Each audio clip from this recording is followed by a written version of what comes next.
Hi, I am Kate, an ICE 50 avatar, and will present this interesting article. Man suffers problems with implant. The plaintiff/patient, in his late 60s, underwent oral surgery in August 2005. This included installation of 3 dental implants into his left lower jaw. The surgery was performed by the defendant periodontist.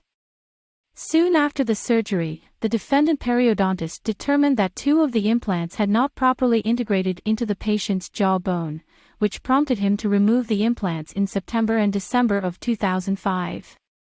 After the jaw healed and more testing was done, the patient underwent reinsertion of the implants, performed by the defendant periodontist in November 2006. During the second surgery, the defendant periodontist reportedly utilized a dental surgery system which used a surgical stent to guide the placement of the implants into the jawbone. During the procedure, one of the implants became stuck, and efforts to remove the implant were unsuccessful. The patient was then immediately sent to an oral surgeon, who ultimately removed the implant. The patient later had a partial removable denture which the patient did not like and did not wear. Several years later, the patient had implants successfully placed. The patient claimed that the second surgery had been improperly performed.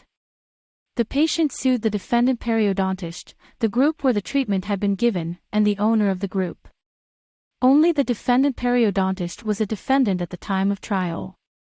The patient claimed that the defendant periodontist had overtorqued the implant during the November 2006 procedure and had failed to recognize that the patient's jawbone was highly dense and not amenable to placement of implants.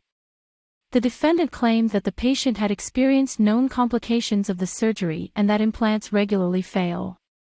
The defendant maintained that the surgery had been properly performed.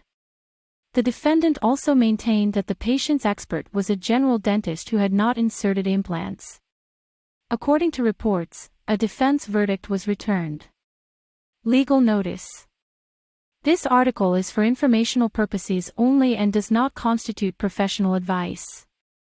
The views expressed in this article do not necessarily reflect those of ICE 50.